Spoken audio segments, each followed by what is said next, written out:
ಇದರ ಜೊತೆಗೆ ರೇಣುಕಾಸ್ವಾಮಿಯ ಹತ್ಯೆಯ ಖಂಡಿಸಿ ಈಗ ವೀರಶೈವ ಮಹಾಸಭಾ ನಿಜಕ್ಕೂ ಕೂಡ ಆಕ್ರೋಶವನ್ನು ವ್ಯಕ್ತಪಡಿಸ್ತಾ ಇದೆ. ರೇಣುಕಾಸ್ವಾಮಿ ಹತ್ಯೆಗೈದವರಿಗೆ ಕಠಿಣ ಶಿಕ್ಷೆ ಕೊಡಬೇಕು ಅನ್ನುವಂಥ ಮಾತನ್ನು ಅಖಿಲ ಭಾರತ ವೀರಶೈವ ಮಹಾಸಭಾದಿಂದ ಈಗ ಆಗ್ರಹ ಮಾಡಲಾಗಿದೆ. ಪ್ರಭಾವಕ್ಕೆ ಒಳಗಾಗದೆ ಆರೋಪಿಗಳನ್ನು ಶಿಕ್ಷಿಸಿ ಅವರಿಗೆ ದಂಡನೆ ಮಾಡಬೇಕು. ಇನ್ಫ್ಯಾಕ್ಟ್ ಸರ್ಕಾರ ನಿರ್ಲಕ್ಷ್ಯ ತೋರಿದರೆ ರಾಜ್ಯಾದ್ಯಂತ ಹೋರಾಟ ಮಾಡ್ತೀವಿ ಅನ್ನುವಂಥ ಮಾತನ್ನು ಕೂಡ ಹೇಳ್ತಾ ಇದ್ದಾರೆ. ಪ್ರಭಾವಕ್ಕೆ ಒಳಗಾಗದೆ ಆರೋಪಿಗಳನ್ನು ಶಿಕ್ಷೆ ಕೊಡಿಸಿ ಅನ್ನುವಂಥ ಮಾತನ್ನು ವೀರಶೈವ ಮಹಾಸಭಾ ಹೇಳ್ತಾ ಇದೆ. ಸರ್ಕಾರ ನಿರ್ಲಕ್ಷ್ಯ ತೋರಿದರೆ ರಾಜ್ಯಾದ್ಯಂತ ನಾವು ಹೋರಾಟ ಮಾಡ್ತೀವಿ ಅನ್ನುವಂಥ ಮಾತನ್ನು ಕೂಡ ಇದೇ ವೇಳೆ ಹೇಳ್ತಾ ಇದೆ. ಹೋರಾಟ ಮಾಡಲು ನಾವು ಹಿಂದೆ ಮುಂದೆ ನೋಡಲ್ಲ, ಖಂಡಿತವಾಗ್ಲೂ ಇದಕ್ಕೆ ಸಂಬಂಧಪಟ್ಟಂತೆ ನಾವು ನೇರವಾದಂಥ ಕ್ರಮಗಳನ್ನು ಕೈಗೊಳ್ಳಬೇಕಾಗತ್ತೆ. TV9ಗೆ ಮಹಾಸಭಾದ ಕಾರ್ಯದರ್ಶಿ ರೇಣುಕಾ ಪ್ರಸನ್ನ ಹೇಳಿಕೆಯನ್ನು ಕೊಟ್ಟಿದ್ದಾರೆ. ಅಖಿಲ ಭಾರತ ವೀರಶೈವ ಮಹಾಸಭಾ ಕಾರ್ಯದರ್ಶಿಯವರು ಈ ಮಾತನ್ನು ಹೇಳಿದ್ದಾರೆ.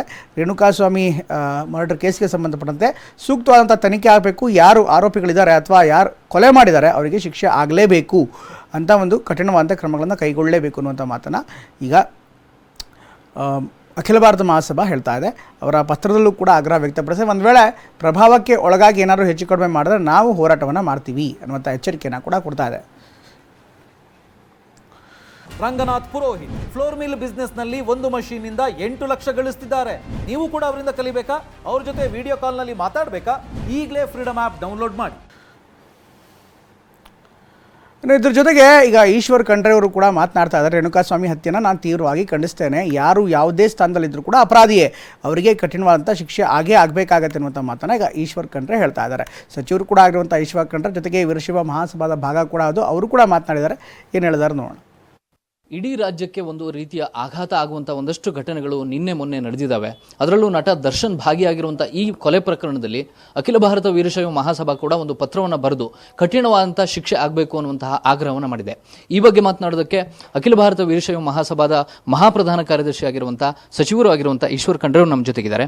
ಸರ್, ಇವತ್ತು ಮಹಾಸಭಾ ಒಂದು ಪತ್ರವನ್ನು ಬರೆದಿದೆ. ಪತ್ರದ ಆಗ್ರಹ ಏನು ಮತ್ತು ತಪ್ಪು ಮಾಡಿದವರಿಗೆ ಏನು ರೀತಿಯ ಶಿಕ್ಷೆ ಆಗಬೇಕು ನಿಮ್ಮ ಒತ್ತಾಯ? ರೇಣುಕಾಸ್ವಾಮಿ ಹತ್ಯೆ ಆಗಿದ್ದಂಥದ್ದು ನಾನು ತೀವ್ರವಾಗಿ ಖಂಡಿಸ್ತೇನೆ. ಯಾರು ಅಪರಾಧಿಗಳಿದ್ದಾರೆ, ಯಾರು ಯಾವುದೇ ಸ್ಥಾನದಲ್ಲಿದ್ದರೂ ಅಪರಾಧಿನೇ. ಅವರಿಗೆ ಕಠಿಣವಾದಂಥ ಶಿಕ್ಷೆ ಆಗೇ ಆಗ್ತದೆ ಅನ್ನುವಂಥ ನಂಬಿಕೆ ನನಗಿದೆ. ಹಿಂದೆ ಸರ್ ನೇಹಾ ಹಿರೇಮಠ್ ಹತ್ಯೆ ಆದಾಗಲೂ ಕೂಡ ಗೃಹ ಇಲಾಖೆ ವೈಫಲ್ಯದ ಬಗ್ಗೆ ಒಂದಷ್ಟು ಚರ್ಚೆಗಳಾಯಿತು. ಕಾನೂನು ಸುವ್ಯವಸ್ಥೆ ಎಲ್ಲೋ ಕೈ ತಪ್ತಾ ಇದೆ ಅನ್ನುವಂಥ ರೀತಿಯ ಚರ್ಚೆಗಳು ಜೋರಾಗಿ ನಡೆದವು. ಈ ಪ್ರಕರಣದಲ್ಲೂ ಕೂಡ ಸರ್ಕಾರ ಹಸ್ತಕ್ಷೇಪ ಮಾಡಬಾರದು ಅನ್ನುವಂಥ ಆಗ್ರಹ ಜೋರಾಗಿ ಕೇಳಿಬರ್ತಾ ಇದೆ. ನೋಡಿ, ಕಾನೂನು ಸುವ್ಯವಸ್ಥೆ ಇವತ್ತು ಭಾಳ ಸಮರ್ಥವಾಗಿ ಸರ್ಕಾರ ನಿಭಾಯಿಸ್ತಾ ಇದೆ. ಯಾರ್ಯಾರು ಈ ಕೃತ್ಯದಲ್ಲಿ ತೊಡಗಿದ್ದಾರೆ, ನೇಹಾ ಪ್ರಕರಣದಲ್ಲೂ ಇವತ್ತು ತತ್ಕ್ಷಣವೇ ಆರೋಪಿಯನ್ನು ಬಂಧಿಸಲಾಗಿದೆ. ಭಾಳ ಉಗ್ರವಾದಂಥ ಶಿಕ್ಷೆ ಆಗೇ ಆಗ್ತದೆ. ಅದೇ ರೀತಿಯಲ್ಲಿ ಇವತ್ತು ಯಾರು ರೇಣುಕಾಸ್ವಾಮಿ ಹತ್ಯೆಯಲ್ಲಿ ಭಾಗಿಯಾಗಿದ್ದಾರೆ, ಪ್ರಚೋದನೆ ಮಾಡಿದ್ದಾರೆ, ಸಹಕಾರ ಮಾಡಿದ್ದಾರೆ ಅಂಥವರೆಲ್ಲರಿಗೂ ಇವತ್ತು ಕಠಿಣವಾದಂಥ ಶಿಕ್ಷೆ ಆಗ್ತದೆ.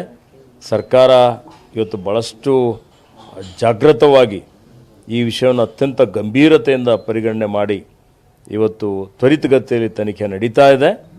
ಮತ್ತು ಕಾನೂನು ರೀತಿಯ ಕ್ರಮವೂ ಆಗೇ ಆಗ್ತದೆ. ರೇಣುಕಾಸ್ವಾಮಿಯ ಪತ್ನಿ ತುಂಬು ಗರ್ಭಿಣಿ, ಅವರ ಕುಟುಂಬಕ್ಕೆ ಆಧಾರ ರೇಣುಕಾಸ್ವಾಮಿನೇ ಆಗಿದ್ರು. ಸೊ ಸರ್ಕಾರ ಒಂದು ನೆರವು ನೀಡಬೇಕು ಅನ್ನುವಂತಹ ಆಗ್ರಹಗಳು ಕೇಳಿಬರ್ತಾ ಇದೆ. ನೋಡಿ, ಸರ್ಕಾರ ರೇಣುಕಾಸ್ವಾಮಿಯವರ ಪರಿವಾರದ ಜೊತೆಯಲ್ಲಿದೆ.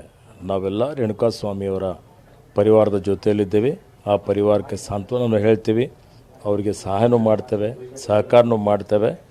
ಮತ್ತು ಆ ಭಗವಂತನು ರೇಣುಕಾಸ್ವಾಮಿಯ ಅಗಲುವಿಕೆಯ ಒಂದು ತಡೆಕೊಳ್ಳಿಕ್ಕೆ ಆ ಪರಿವಾರದವರಿಗೆ ಶಕ್ತಿ ಕೊಡಲಿ ಅಂತೇಳಿ ಪ್ರಾರ್ಥನೆಯನ್ನು ಮಾಡ್ತೇವೆ. ದರ್ಶನ್ ಅವರ ವಿರುದ್ಧ ಹಿಂದೆ ಅರಣ್ಯ ಇಲಾಖೆ ಮತ್ತು ಹುಲಿಯುಗರಿಗೆ ಸಂಬಂಧಪಟ್ಟಂಥ ಒಂದಷ್ಟು ಪ್ರಕರಣಗಳಿತ್ತು. ಅದೇನಾದ್ರು ಮತ್ತೆ ಹಾಗೇ ಇದೆಯಾ ಅಥವಾ ಯಥಾಸ್ಥಿತಿಯಲ್ಲಿದೆಯಾ? ಕಾನೂನು ಕ್ರಮ ಏನಾಗ್ತಾ ಇದೆ? ನೋಡಿ, ಅರಣ್ಯ ಇಲಾಖೆಯಲ್ಲಿ 100 ಪ್ರಕರಣಗಳಿದ್ದಾವೆ. ನೀವು ಒಂದೇ ಒಂದು ಕೇಳ್ತೀರಿ ಗುರುತಿಸಿ. ಇವತ್ತು ಏನು ಪ್ರಕರಣಗಳು ನಡೀತಾ ಇದೆ, ಆ ಪ್ರಕರಣಗಳು ಕೆಲವೊಂದು ಹುಲಿಯುಗರಿನ ಪ್ರಕರಣ ಇದೆ, ಅದು ಹೈಕೋರ್ಟಲ್ಲಿದೆ. ಆ ಪ್ರಕರಣ ಮುಂದುವರಿತದೆ. ಯಾವುದೇ ಅಪರಾಧ ಆಗಿದ್ದಂಥದ್ದು ಪ್ರಕರಣಗಳಿದ್ದಾವೆ, ಆ ಪ್ರಕರಣಗಳು ಇವತ್ತು ಮುಂದುವರಿತವೆ. ಮತ್ತು ಅದರಲ್ಲಿ ಯಾರ್ಯಾರು ಕಾನೂನು ಉಲ್ಲಂಘನೆ ಮಾಡಿದ್ದಾರೆ, ಅಪರಾಧ ಮಾಡಿದ್ದಾರೆ ಅಂಥವ್ರಿಗೆ ಕಠಿಣವಾದಂಥ ಶಿಕ್ಷೆನೂ ಆಗ್ತದೆ. ಕ್ಯಾಮರಾ ಪರ್ಸನ್ ವಿನೋದ್ ಜೊತೆ ಪ್ರಸನ್ನ ಗಾಂವ್ಕರ್, TV9 ಬೆಂಗಳೂರು. ಇನ್ನು ದರ್ಶನ್ ಕೇಸ್ನಲ್ಲಿ ಆರೋಪಿಗಳಿಗೆ ಶಿಕ್ಷೆ ಆಗಬೇಕು ಅಂತ ಮಾಜಿ CM ಬಸವರಾಜ ಬೊಮ್ಮಾಯಿ ಕೂಡ ನೇರವಾಗಿ ಹೇಳ್ತಾ ಇದ್ದಾರೆ. ಯಾಕೆಂದರೆ ಈ ಪ್ರಕರಣ ತುಂಬ ಹೈ ಪ್ರೊಫೈಲ್ ಕೇಸ್ ಆಗಿದ್ದರೂ ಕೂಡ ಇದರಲ್ಲಿ ನಿಷ್ಪಕ್ಷಪಾತವಂತ ತನಿಖೆ ಆಗಬೇಕು ಅಂತ ಮಾಜಿ CM BS ಬೊಮ್ಮಾಯಿ ಈಗ ಹೇಳಿಕೆಯನ್ನು ಕೊಟ್ಟಿದ್ದಾರೆ. ನೋಡಿ, ಅಮಾನವೀಯವಾಗಿ ವರ್ತನೆ ಮಾಡುವಂಥದ್ದು ಯಾರಿಗೂ ಅಧಿಕಾರ ಇಲ್ಲ. ಅಧಿಕಾರದಲ್ಲಿರೋರು ಅಥವಾ ಸೆಲೆಬ್ರಿಟಿ ಇರ್ಬೋದು ಅಥವಾ VIP ಗಳಿರ್ಬೋದು, ಯಾರಿಗೂ ವಿಶೇಷವಾದಂಥ ಅಧಿಕಾರ ಇಲ್ಲ. ಕಾನೂನು ಮುಂದೆ ನಾವೆಲ್ಲರೂ ಕೂಡ ಸಮಾನರು. ಕೈಗೆ ಕಾನೂನು ತೆಗೆದುಕೊಳ್ಳುವಂಥದ್ದೇ ಅಪರಾಧ. ಅದು ಮರ್ಡರ್ ಆಗುವಂಥ ಮಟ್ಟಕ್ಕೆ ಹೋದರೆ ಅದು ಬಹಳ ಗಂಭೀರವಾಗಿ ತಗೋಬೇಕು. ಈ ಮರ್ಡರಲ್ಲೂ ಕೂಡ ಹಲವಾರು ರೀತಿಯಲ್ಲಿದೆ. ಒಂದು ಸಾಂದರ್ಭಿಕವಾಗಿ ಪ್ರಾಸಂಗಿಕವಾಗಿರುವಂಥದ್ದು, ಇನ್ನೊಂದು ಕೋಲ್ಡ್ ಬ್ಲಡ್ ಮರ್ಡರ್ ಅನ್ನೋಂಥದ್ದು, ಇನ್ನೊಂದು ಕಾನ್ಸ್ಪಿರಸಿ ಮಾಡಿ ಮಾಡಿರುವಂಥದ್ದು. ಇದು ಗಂಭೀರವಾಗಿರುವಂಥ ಪ್ರಕರಣದಲ್ಲಿ ಬರ್ತದೆ.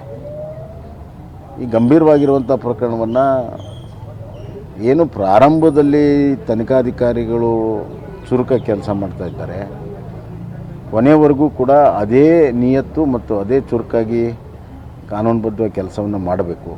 ಅಂದಾಗ ಮಾತ್ರ ತಪ್ಪಿತಸ್ಥರಿಗೆ ಶಿಕ್ಷೆ ಆಗುತ್ತೆ.